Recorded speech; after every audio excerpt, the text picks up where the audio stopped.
Hello, everyone, and welcome back to The Rundown. I will be your host today, Craig DeLuz, coming at you from the West Coast, the left coast, behind the Iron Curtain, otherwise known as the Sierras. And, well, today is Monday Fun Day.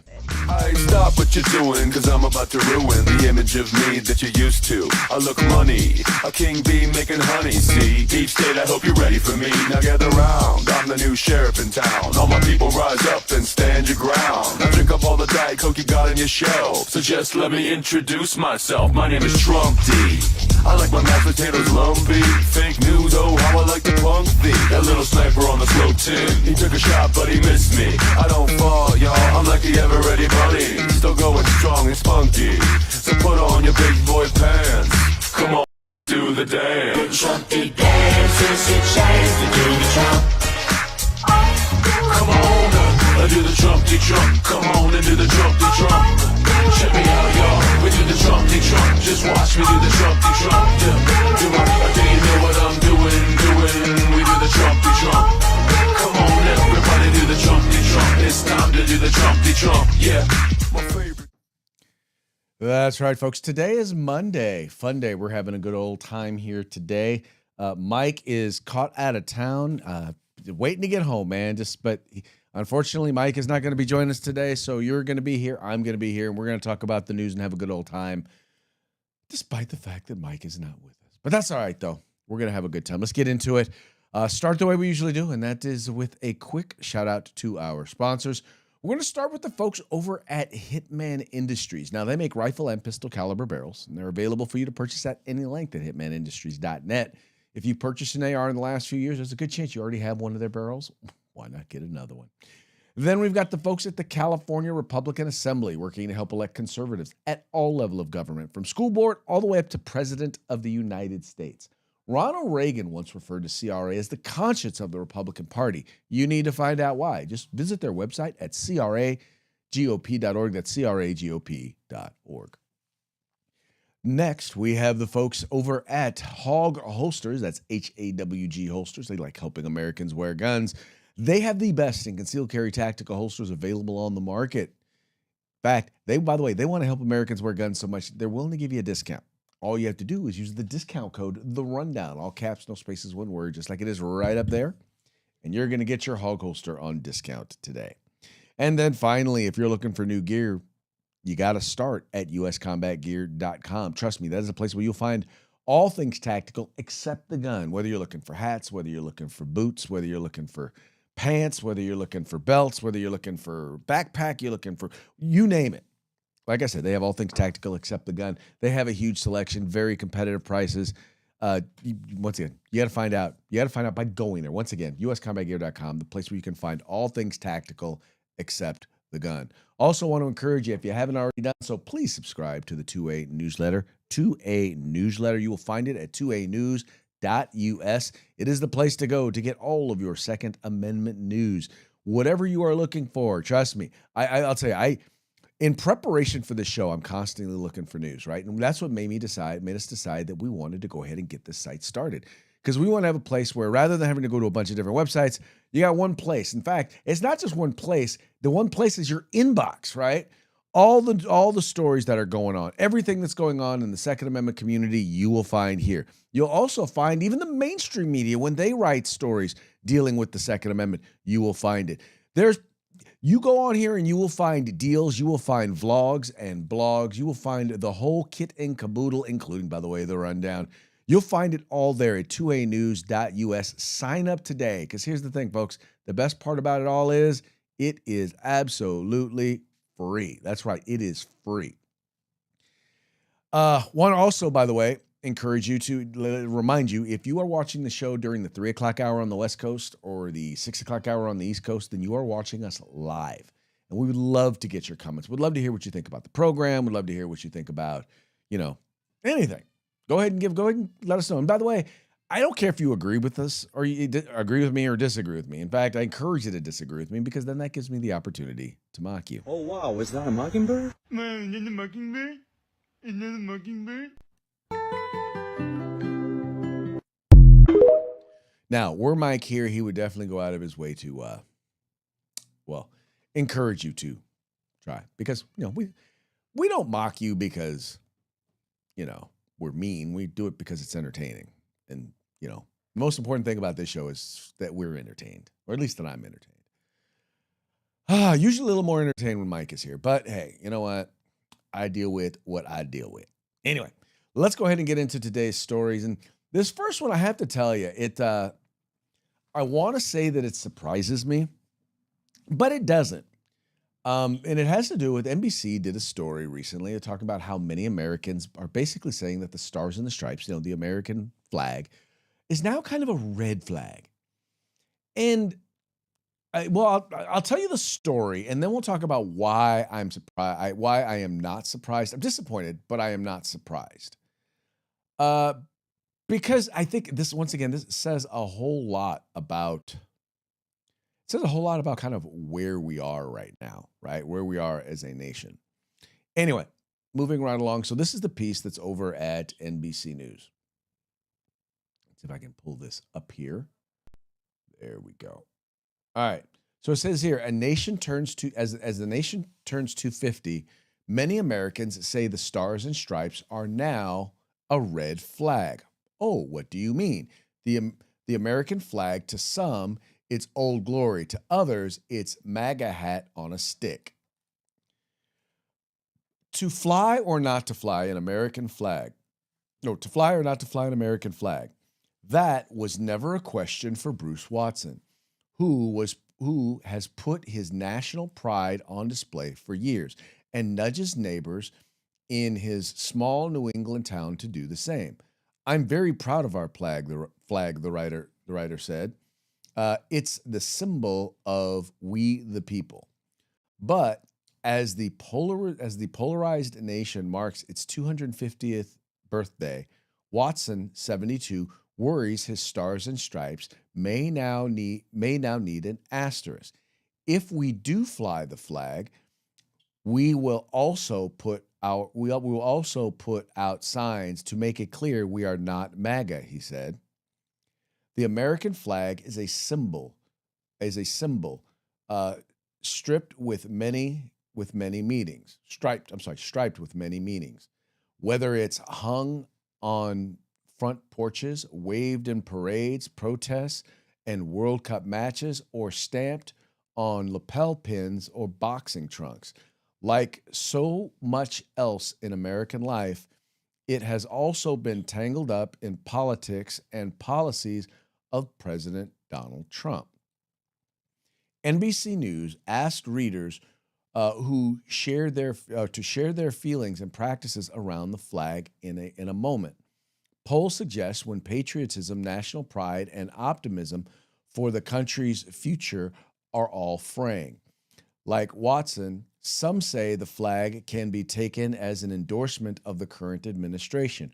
For others, it is tied to any one party, but it is a way of life. Flipping the flag. Rather than not fly the flag, several readers said they plan to show their patriotism and protest Trump by flagging it upside down to signal the country is in distress. Donald Trump has turned everything upside down, so it makes sense our flag should be upside down, said Dina Bannock, 61, who lives outside Des Moines, Iowa. It's a shame. We used to be a proud nation. Now our country is in distress. Trump supporters, such as Dave Kavanaugh of Munson, Massachusetts, questioned such protests. The professional woodcarver is so devoted to Trump that he is busy chiseling a statue of him that right now sits partially finished on his front lawn. Quote, I couldn't be prouder to be an American, Kavanaugh said, 49. I believe Americans should be proud to fly the flag and fly it the right way. What's shameful is that people who hate Trump are flying the flag upside down. So let's see here. So there's the statue. For those of you who are watching the program, there's the statue, and there's the flag, the one he's called. Now, some people are talking about flying alternate flags. Like you have some people who want to fly who want to fly like the pride flag, right? You have some people who are in fact doing that. You have some people who are going to fly military flag, or some who are going to fly. Anyway, they're going to fly a bunch of different stuff. But the point is, the whole point behind this is, and we talked about this. We talked about this last week. There are people out there who, because Donald Trump is president, they are now ashamed to be an American. And the first issue that I have with that is, all they know is they just don't like Trump, right? And I get not liking his personality. I can see his personality, at least his public persona, is very abrasive and very off-putting. I get that. But my question is, what is it about, what is it exactly has he done that is so offensive, that is so beyond anything? Let's see. He's enforcing our borders. He's fighting to make sure that we're safe by making sure that Iran doesn't have a nuclear weapon. He's fighting against nations that are against drug cartels, or heads of drug cartels. He's arrested one, in fact, that are pushing drugs into the United States. He's going after those individuals who are providing or selling oil to our enemies.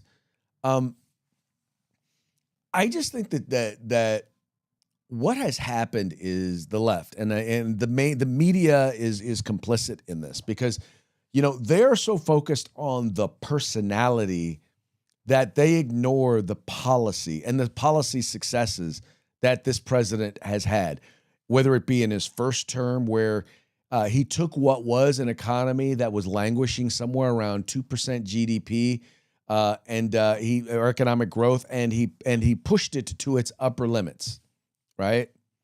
For the first time in over a generation, we actually saw real household wages go up for the first time, and it went up for everybody. There were historic lows in terms of unemployment across the board, including for groups that have had stubbornly and statistically high unemployment for years, including Black and Latino communities. He's the first president that actually didn't make historically Black colleges and universities come back and provided them with more funding than any president before him. I can't say after, because Biden did come in and kick down some cash. He could not be out. He decided he was not going to be outdone by Trump when it came to providing funding to historically Black colleges and universities. But my point is, this is a guy who, after Biden was letting in like 2.5 million illegal immigrants a year, about 200,000 a month, he shut down the border. I mean, we're talking to where illegal immigration is almost nothing, right? He brought the historically high inflation. It was up around 10%. He brought it down. It's not where we'd like it to be. It's gone up a little bit because of the war in Iran. But what gets me is that the people don't have an issue with it. They don't like the policies, but what they really don't like is Donald Trump. And they act like, because he is our president, well, I'm offended. And now they hate America. And we just saw the polling numbers last week. Basically, where they are basically Democrats, people who are Trump haters, are ashamed to be American because he's president. Now, I didn't like Joe Biden, and I had absolutely no respect for the man as president because his policies were so wrong-minded. He had ran as being a moderate, and he turned out to be a leftist. Well, he wasn't really a leftist. The people working in his administration was a leftist. He was just out to lunch. That was the other reason why I had no respect for him, because he mentally was not there, was incapable of doing the job. I didn't like Obama. I hated his policies. And I thought the man was a liar, because he too ran as a uniter and became a great divider. In fact, race relations in this country were at historic highs before Barack Obama. By the time he was done, we were a deeply divided nation racially, and still are. But with all that being said, I never stopped being proud of being an American. I never stopped believing in the symbols of this country. What is it with our friends on the left? Why is it that they have such a hard time? See, the thing is, and what I believe it is, what I believe partially what it is that this is what the neo-Marxists, this is what they do, right? They need to get you emotionally invested in hating someone. And because they don't have the policies, right? Most of the people are not with them on their policies. Let's just be honest. Most people know and understand that you can't have somewhere upwards of 30 to 40 million illegal immigrants in this country, right? They know that that's a bad thing. We know that you can't just let in, up to 10 to 15 million illegal immigrants. You can't just let them into the country, not know who they are, right? And they know you cannot do that, right? Most people know you shouldn't have pornography in elementary school libraries, right?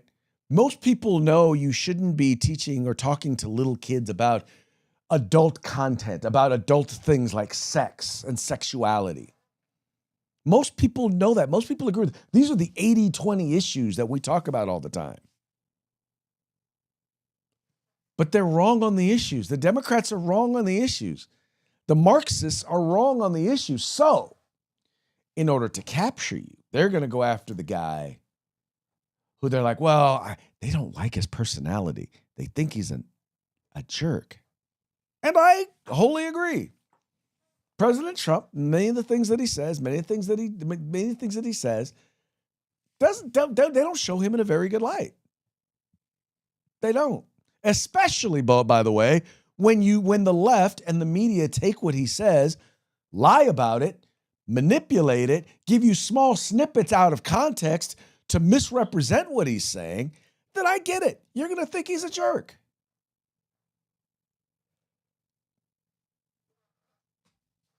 But I've learned, and you can say this is wrong. I've learned I mostly judge him for what he does as opposed to what he says. I think if President Trump has a weak spot or a downfall, I think it's that he doesn't stop to consider how others will take what he says. He says it thinking one thing, thinking this is what I mean, and it's taken a completely different way. And then when you add to that the fact that it's manipulated, that it's deliberately manipulated and misinterpreted, well then what do you do? And he doesn't adjust for that.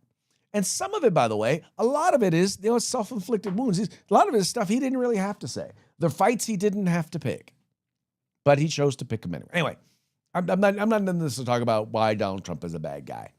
I will still, to this day, I look at the job that he has done as president, and I can't think of an individual who has done more good as president than President Trump. I can't think of one. And by the way, that includes Ronald Reagan, because a lot of what Ronald Reagan did was great. It was good, but he did it over 8 years, and right now we're 5.5 years in. Right? He had 4 years. He did a phenomenal job. And by the way, in his second term, he's outdone his first term. And there are not many, if any, presidents who have been as successful in their second term as President Trump. Almost none. Jason, I'm on the show. Hello. You want to come and say hello to everybody? Come here. See, I have my studio here at home, and my grandson decided he's going to come and sit here and kind of come into the studio. So say hi to everybody, Jason. You going to say hi? No? Okay. All right. He's got some stage fright. So go ahead and go. You got to go, dude. Okay. Love you. You got to go, dude. I need you to go. Go ahead. Your dad's got you. Anyway, back to the program. Anyway, back to the program. Excuse me. But yeah, I mean, in the end, he's done more. He's done more in his second term than I can think of any other president has done in their second term. And by the way, once again, that includes Ronald Reagan. Anyway, moving right along to our next topic. The Supreme Court has ruled on mail-in ballots, on whether or not mail-in ballots can be accepted after Election Day. Now, a lot of people are mad about this. A lot of people dislike this, and they're losing their minds because two of the justices decided to go with the liberals on the court. Let me see here. I'm trying to find. Here we go. So it was a 5-4 ruling, and this is being reported by the folks over at Breitbart. SCOTUS rules 5-4 to permit counting of mail-in ballots that arrive after Election Day. Supreme Court ruled that that state laws allowing for counting of mail-in ballots after Election Day are not in violation of federal law, a blow to the Republican National Committee and President Trump's administration. On Monday, SCOTUS ruled a 5-4 ruling that permits states to count mail-in ballots sent on or before Election Day that are received by state election officials after Election Day. Justice Comey Barrett wrote the majority's opinion, joining Chief Justice John Roberts, as well as Justices Sotomayor, Elena Kagan, and Ketanji Brown Jackson. Two principles are important here. First, post-election day receipt, considered on its own, does not conflict with election day statutes, the court writes. Now, I think this is from the decision. It says, second, state law is preempted by the federal election day statutes only, quote, so far as the conflict extends, end quote. So even if plaintiffs are right about Mississippi law, they would still lose the challenge if they pressed in this litigation. That post-election day ballot receipt is itself unlawful. The framers recognized the difficulty from crafting election laws, quote, applicable to every probable change in the situation of the country. So instead of constitutionalizing election law, they decided that, quote, a discretionary power over elections, end quote, needed to be lodged somewhere. Suffice it to say that power was not lodged in this court. The election day statutes say nothing about ballot receipt, and we cannot add those words Congress choose. Justice Samuel Alito filed a dissenting opinion, joined Justices Clarence Thomas and Neil Gorsuch. Justice Brett Kavanaugh joined most of the dissenting opinion as well. Quote, the court concludes that the election day statutes merely require that each individual cast a vote on or before the day, Alito writes for the minority. But if that is all that election day statutes require, then there is no sense in which the electorate as a whole can be seen making its choice on Election Day. Rather, the electorate's choice would be made piecemeal over an extended period prior to Election Day, and that prospect is blatantly contrary to what Election Day statutes demand. Election Day is specified date, not a span of multiple days. The Election Day statutes require that federal elections occur on that date. Under the challenged Mississippi law, however, the collection of ballots continues for 5 more days, and therefore the election is not held until the end of that period, because federal law requires that election occur on Election Day. It preempts Mississippi statute. Now,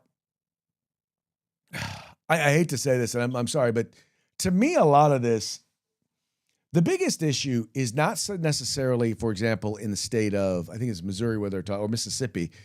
It's really in places like California where everyone gets a mail-in ballot, right? The problem is, the real problem is the problem that it creates by sending everyone a mail-in ballot, by then verifying everyone's signature and not counting until election day. You create a situation where it takes them weeks to verify an election. A process that should be able to be handled that day, a process where most states take care of it that day. Where what they do is, yes, you're allowed to do a mail-in ballot, but one, you have to request it, right? You don't just get one sent to you. So when you request one, then that's a whole different story, as opposed to sending everybody one and not even, and by the way, not doing nothing to try and clean up the voter rolls. Now, the reason why, let's be honest, the reason why Republicans want to address this is because mail-in ballots, especially mass mail-in ballots, creates a tremendous opportunity for voter fraud. And the people who generally tend to engage in voter fraud are Democrats, or at least they're left-leaning.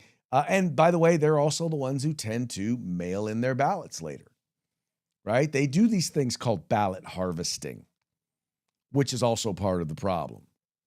Because it really, I mean, ballot harvesting, anyway, becomes a whole chain of custody thing. The other issue that ballot harvesting creates is you have these folks, and literally there's a group right now under investigation because they were caught going to people on Skid Row, paying them, giving them gifts to get them to register to vote, and then to actually get a mail-in ballot, and then helping them fill out the mail-in ballot. And when I say helping them fill out, I mean voting for them.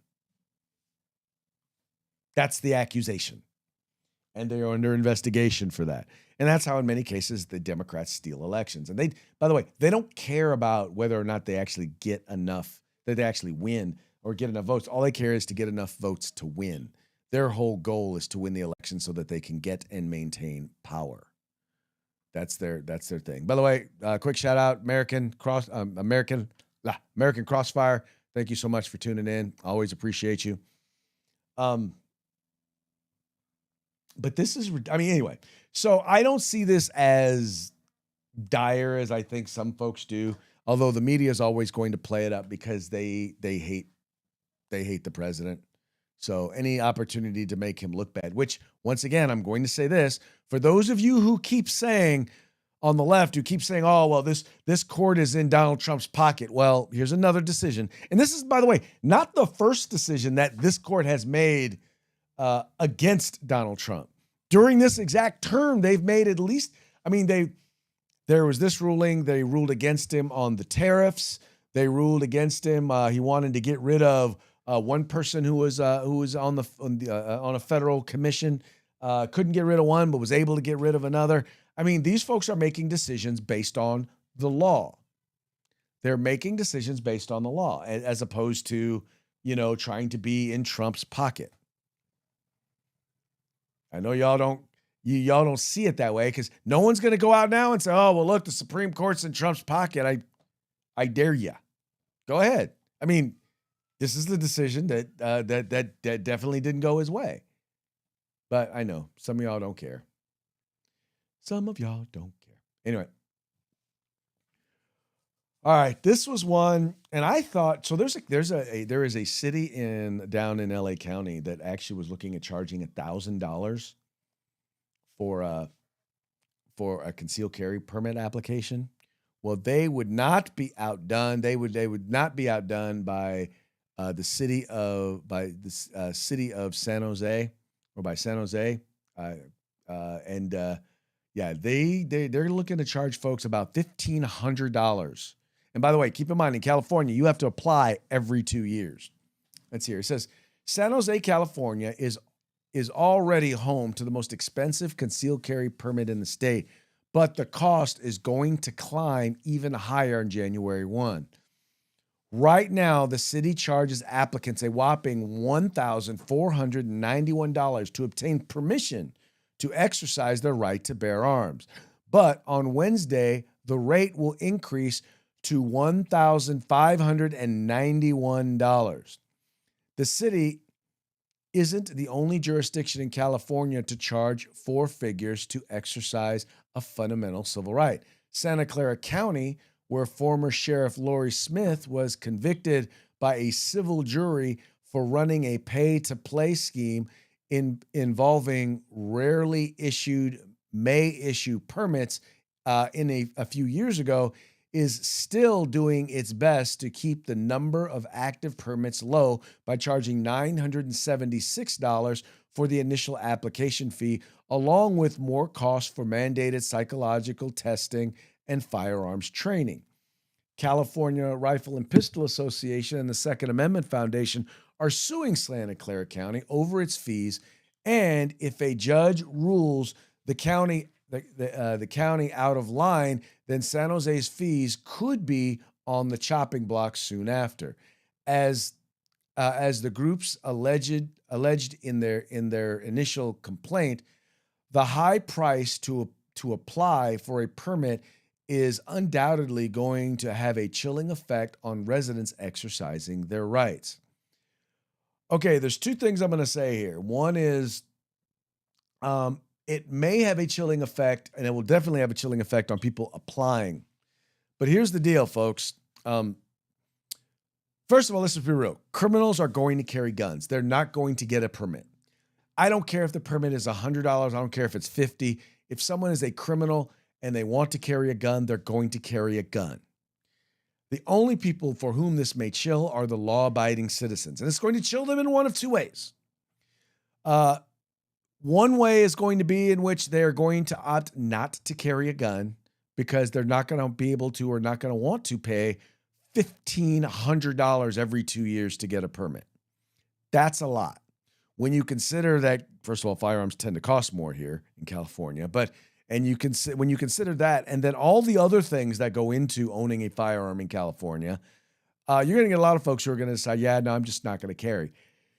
But then you're going to get some folks who are just going to say, you know what? I'm not going to worry about being in compliance. I'm just not going to worry about it.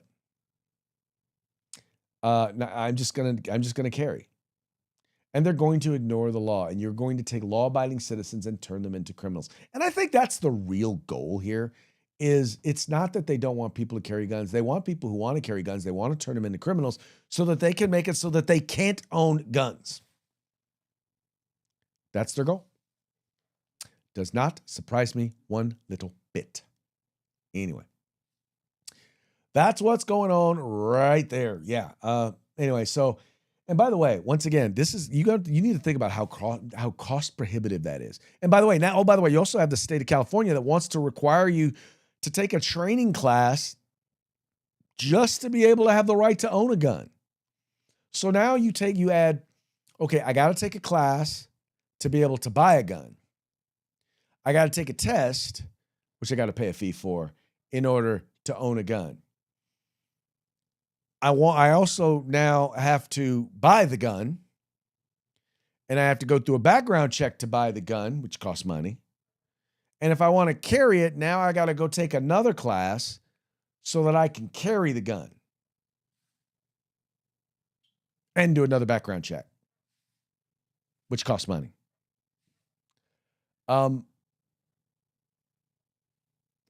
How is someone who is, California is probably, right up there. If it's not if it's not the most expensive or unaffordable state in the country, it's one of the most unaffordable. As expensive as it is, who's got the additional money to be able to pay this? Seriously, who do you think is going to be disenfranchised? The people who probably need to be able to carry the most are the people who are most likely to be disenfranchised. And sadly, there is just no way around getting people to understand that very important issue. Because for a lot of people, they don't exercise the right, so they don't care.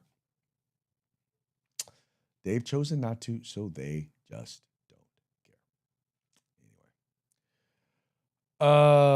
Okay, we've talked about this guy before on the show, Mr. Wiener, Scott Wiener. Sorry, he is a liberal left-wing. I can't think of any other ways to say this.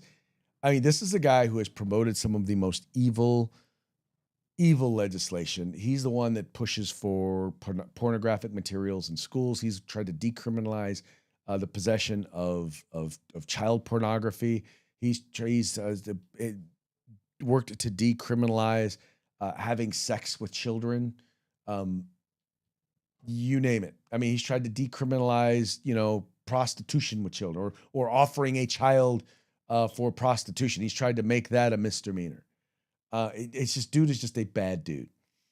He is part of the LGBTQ, and he's just a,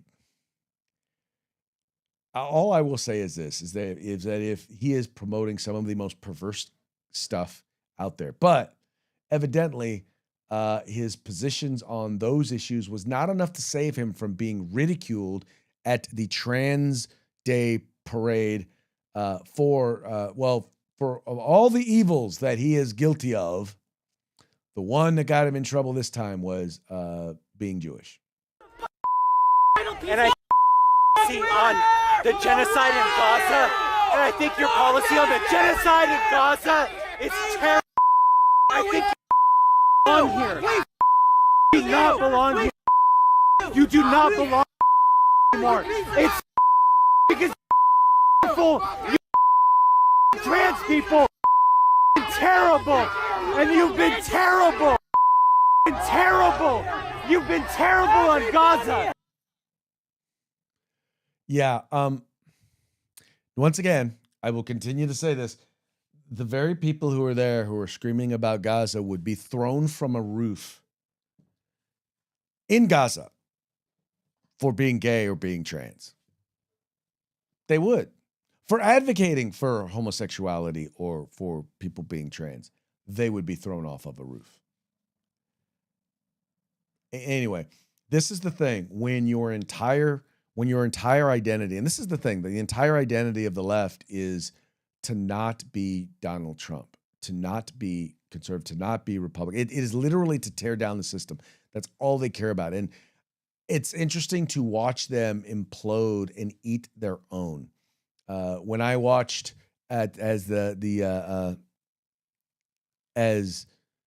Hakeem Jeffries, the minority leader in the House, as I watched him get shouted down, and it was funny because I'm watching and it's like all these, young, upper middle class, rich to wealthy, white, Democratic socialists all chant that he was next, that they were going to get him out of there.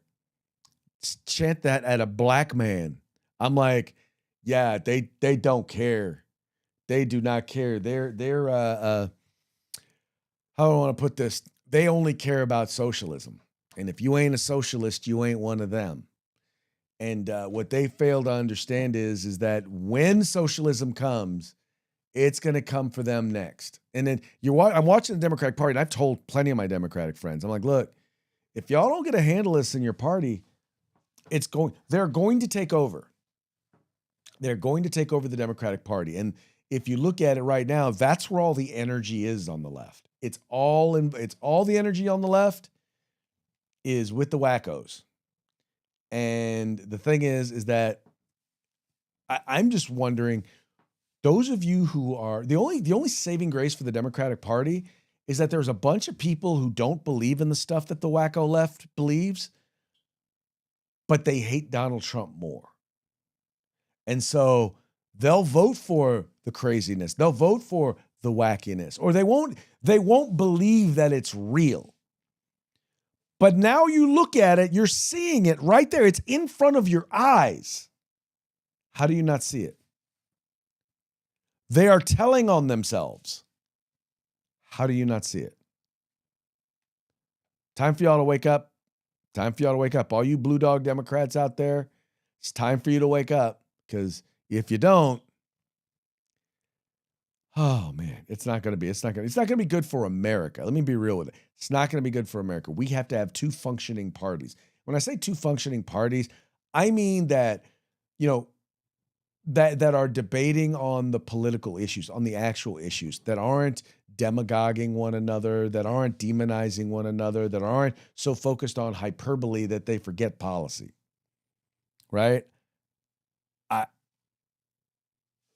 We need to do that, right? We need to get that. Here's the thing. I know plenty of Democrats who are wrong. They're not evil. They don't intend evil. They don't hate America, but they're wrong. And in a lot of cases, it's because they've got bad information. In other cases, it's they're blinded by their hatred, by the seed of hatred that's been planted in them against Donald Trump. They hate Donald Trump so much they can't see past it. Either that or they just believe everything that the left tells them. Maria, watching from Facebook, says, that's a great question. How do they not see it? Maria, I said, well, like I just said, one, in many cases, you look at what the media is saying. The media is not telling the whole truth. Now, the media, I'm not going to say that the media is getting better, because the media is not getting better. It's the other side is now saying the quiet part out loud. That's why you're hearing more about it. It's because they're saying it out loud. It's because the Democratic socialists are now calling out the Democrats for not being socialist enough. That's what they're seeing. And it's a little hard for them to get away with it. They're having a real hard time getting away with it. Because the average person is like, but here's the problem. They're not so fed up yet in some cases that they're willing to leave the Democratic Party. But many of them are. And many of them have. Here in California, we've seen dramatic switches in registration. Despite the fact that conservatives are leaving California in droves, we've still seen massive swings in terms of people registering Republican in California. It ain't a purple state yet. It definitely ain't a red state. We're not a purple state yet, but we're seeing numbers dramatically change. I mean, we saw 12 counties switch last election from voting Democrat to voting Republican. That's pretty significant. I don't know that we're there yet to turn everybody around, but we're heading in a better direction. And the main thing that we can do is not give in to the crazies, because yes, on the right, we have our crazies too. We do. I hate to say this, but we do. Not give in to the crazies. Not get so focused on the traditional culture war issues that we forget about the current culture war issues that, by the way, we are massively kicking their butts on. Massively. Yeah. Maria also said, I'm so glad to hear we're heading in the right direction. Yeah, I am somewhat hopeful, although I don't know. I'm praying we will see it happen in our lifetime here in California. I doubt it, but I'm trying to be somewhat hopeful. Anyway, that now brings us to our parting shots. Parting shots are brought to you by Hog Holsters. Just go to hogholsters.com. Use the discount code The Rundown, all caps, no spaces, one word. Get your Hog Holster today. This first one here, this dude is hilarious. In this particular one is basically, if you can combine an Iran joke and a war in Iran joke and World Cup soccer, I think you've got a winning combination there. Check it out. They had Iran at the World Cup and they put them in the official Pride Month match. Which is, that's how you know there's a God. That's crazy funny. That is also very American to do, to go to war with a country and then be like, also, you're gay. You're gay! Yeah, that's a very Trump thing to do, actually. That is a somewhat Trumpian thing to do. Why? That's kind of mean, though. Now, granted, I'm sure we didn't make that decision. But why would you put Iran and Egypt in the official Pride Day game? Anyway, hilarious. Speaking of Pride Day, by the way, our next few are going to be brought to you by the folks over at the Babylon Bee, fake news that you can trust. And we're going to start with this one here. Nervous speaker at Pride event relaxes by imagining the crowd fully clothed. If you've ever been to a Pride event, then you kind of know why that's funny. All right, next up. Woman rules, it's okay to be late. That's an interesting one. That's Amy Comey Barrett. And here's the next one. Here we go. James Bond granted license to kill anyone with an air conditioner. I don't get why that. Well, I guess it's because of their climate laws. But, a lot of people, hundreds of people die every year in Europe because they don't have air conditioning. And then finally, and this is my favorite one of the day, Democrats furious Trump would make Haitians leave most racist country on earth. If you don't get the irony of that one, I don't know what to tell you. You need to get a funny bone. You're taking yourself way too seriously. All right, folks, so that now brings us to our parting shots. Not parting shot, we did parting shots. We're now at the end of our program, and we're going to give one more quick shout out to our sponsors. We've got Hitman Industries rifle and pistol caliber barrels available for you to purchase at any length at hitmanindustries.net. The conscience of the Republican Party, the California Republican Assembly, check them out at cragop.org. The best in concealed carry tactical holsters available on the market at hogholsters.com. And finally, we've got the place where you can find all things tactical except the gun. And that would be at uscombatgear.com. And with that, we're going to go ahead and call it a day. We will be back tomorrow on Taco Tuesday. Till then, y'all have fun, stay safe, and we will see you mañana.